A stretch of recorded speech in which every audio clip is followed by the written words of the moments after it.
Pernahkah kalian melakukan hal-hal seperti ini? Mengejek, memusuhi, atau memukul seseorang? Jika iya, berarti kalian adalah salah satu pelaku perundungan. Atau jangan-jangan kalian adalah korban dari perundungan. Lalu, apakah yang dimaksud dengan perundungan? Bersumber dari Wikipedia, perundungan adalah penggunaan kekerasan, ancaman, atau pelaksanaan untuk menyalahgunakan atau mengintimidasi orang lain. Hal ini dapat mencakup pelecehan secara lisan atau ancaman, kekerasan fisik atau paksaan dan dapat diarahkan berulang kali terhadap korban tertentu. Mungkin atas dasar ras, agama, gender, orientasi seksual, atau kemampuan. Tindakan penindasan terdiri atas 4 jenis, yaitu secara emosi, fisik, verbal, dan media cyber. Selanjutnya di sini saya akan membahas mengenai jenis-jenis perundungan. Yang pertama ada perundungan fisik, biasanya berupa pukulan, tendangan, atau cubitan yang diberikan oleh pelaku terhadap korban. Selanjutnya yang kedua ada perundungan secara verbal. Contohnya seperti meledek, mengancam, menjadikan bahan guyonan.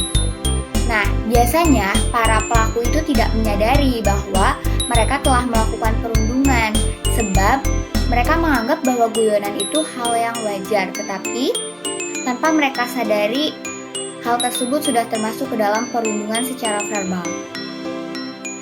Selanjutnya yang ketiga ada perundungan sosial. Apa saja sih yang termasuk ke dalam perundungan sosial? Yaitu menyebarkan rumor negatif. Selanjutnya yang ketiga ada perundungan sosial.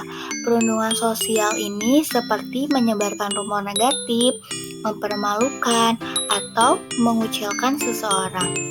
Selanjutnya yang terakhir ada perundungan daring.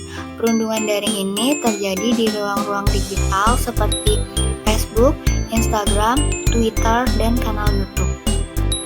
Lalu, siapa saja sih pihak yang dapat terlibat dalam perundungan di sekolah?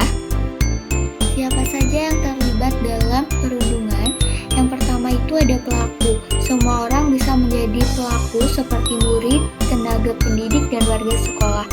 Kadang, atau mungkin tanpa kita sadari, kita sebagai pendidik telah melakukan perundungan terhadap murid kita, namun kita tidak menyadari bahwa kita sendiri sudah melakukan perundungan. Nah, di sini ada istilah bystander. Bystander ini adalah orang yang mengetahui sedang terjadi perundungan, namun dia memilih untuk tidak berbuat apa-apa karena dia merasa power yang dia miliki itu lebih kecil dibanding power dari pelaku. Nah, selanjutnya ada korban. Korban adalah orang yang mengalami perundungan. Semua orang bisa menjadi korban. Lalu, kapan, di mana perundungan dapat terjadi?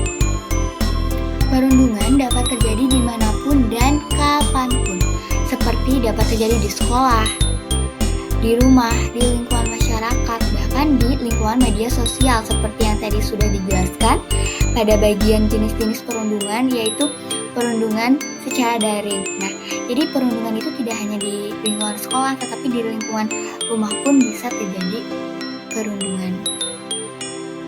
Atau bahkan orang tua itu sendiri menjadi pelaku dalam kasus perundungan di rumah.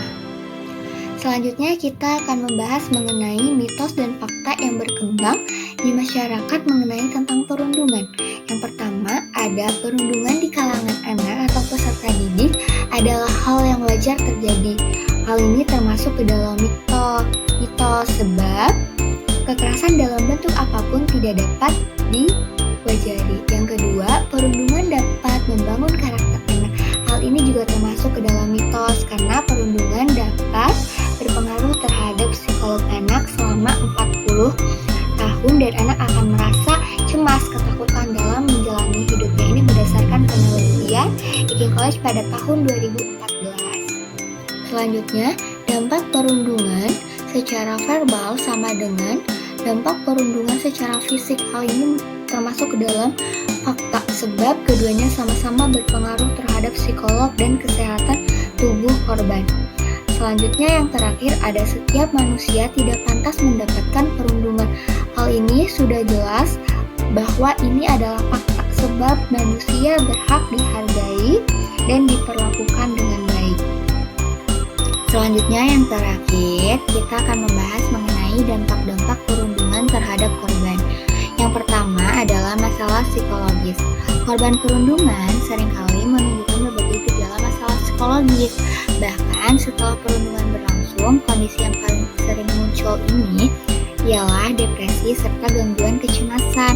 Biasanya korban akan merasa cemas, mereka akan merasa rendah diri, kesepian, serta hilangnya minat pada hal yang biasa mereka lakukan. Kemudian yang kedua adalah masalah fisik. Kemudian yang ketiga ada gangguan tidur. Dampak dari perundungan ini yaitu anak atau korban dari perundungan akan merasa kesulitan untuk tidur nyenyak, ataupun ketika mereka bisa tertidur, mereka akan dihiasi oleh mimpi-mimpi buruk. Selanjutnya yang keempat ada pikiran untuk bunuh diri. Dampak dari perundungan ini sangat mengerikan, dan pikiran untuk bunuh diri ini bukan hanya muncul pada pikiran orang dewasa yang menjadi korban perundungan, tetapi pikiran seperti ini juga akan muncul pada anak-anak. Tak jarang ada laporan kejadian tentang anak usia sekolah yang kemudian meninggal gara-gara bunuh diri yang disebabkan oleh perundungan yang dilakukan oleh teman-temannya kepada dia. Hal ini perlu sangat diwaspadai oleh orang tua serta guru. Kemudian yang kelima ada tidak menyatu dengan orang-orang di sekitar. Salah satu akibat dari perundungan yang kemudian perlu diwaspadai ialah kesulitan untuk menyatu dengan orang-orang di sekitar. Anak pada orang dewasa yang mengalami perundungan secara tidak langsung ditempatkan pada status sosial yang lebih rendah, sehingga korban akan kesulitan untuk berinteraksi dengan orang-orang di sekitar. Kemudian yang keenam ada gangguan prestasi. Dampak dari perundungan juga akan berpengaruh terhadap prestasi korban. Mengapa demikian? Karena pada proses pembelajaran biasanya korban akan merasa kesulitan berkonsentrasi saat belajar, atau korban akan sering tidak masuk sekolah, sehingga prestasi korban pun akan mengalami penurunan. Yang terakhir ada sulit percaya dengan orang lain. Dampak dari perundungan bagi korban yang tidak boleh diremehkan ialah rasa sulit percaya terhadap orang lain. Saat anak menjadi korban bully, mereka kemudian akan menjadi sulit untuk mempercayai lagi. Oleh sebab itu, mari sama-sama kita mencegah terjadinya perundungan supaya tidak ada lagi korban-korban selanjutnya.